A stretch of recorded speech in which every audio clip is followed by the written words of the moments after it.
আসসালামু আলাইকুম। কেমন আছেন সবাই? আশা করছি আল্লাহর রহমতে সবাই অনেক অনেক ভালো আছেন।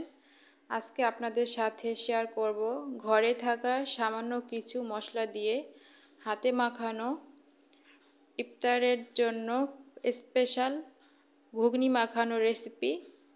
তো আশা করছি আমার আজকের রেসিপি আপনাদের কাছে খুব ভালো লাগবে।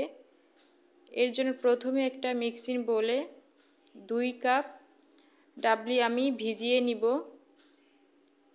তো এখানে কিন্তু ডাবলির পরিমাণটা কম বেশি করে নিতে পারেন। তো এখানে আমি 2 কাপ দিয়ে পর্যাপ্ত পানি দিয়ে ভিজিয়ে রাখবো সারা রাত, এবং এগুলো ভালোভাবে ধুয়ে এবং সিদ্ধ করে তারপরে ফিরে আসছি।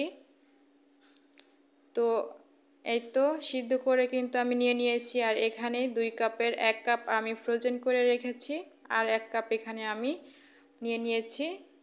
আর সিদ্ধ করে ফ্রোজেন করে রেখে দিলে কিন্তু পরের দিন আবারও ওটা গরম করে নিলেই কিন্তু একদম ঠিক হয়ে যাবে।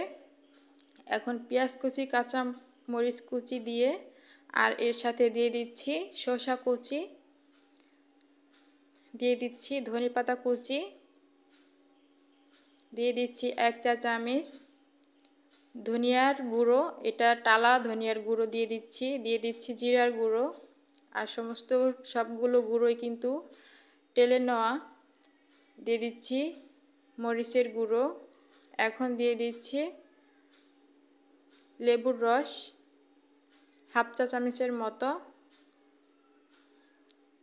এখন আমি চামচ দিয়ে খুব ভালোভাবে মেখে নিব। চাইলে কিন্তু হাত দিয়ে খুব ভালোভাবে মাখিয়ে নিতে পারেন। তো আমি এই যে চামচ দিয়ে আস্তে আস্তে করে খুব ভালোভাবে মেখে নিচ্ছি।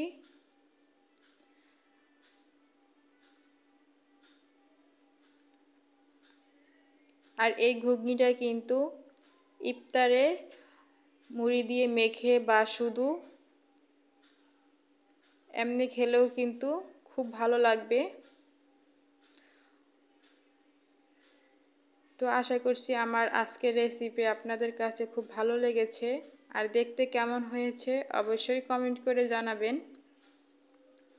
তো একটু ডেকোরেশন করে নিচ্ছি সামান্য ধনেপাতা কুচি ও সামান্য একটু মরিচের গুঁড়ো দিয়ে।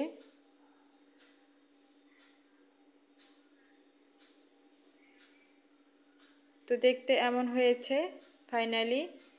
আর এই ঘুগনিটা খেতে কিন্তু খুবই ভালো লাগে, একবার হলেও ট্রাই করে দেখবেন।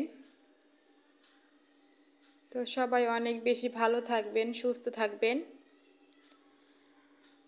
সবার জন্য অনেক অনেক দোয়া রইল, আমার জন্য দোয়া করবেন। তো আজকে এই পর্যন্তই। আল্লাহ হাফেজ।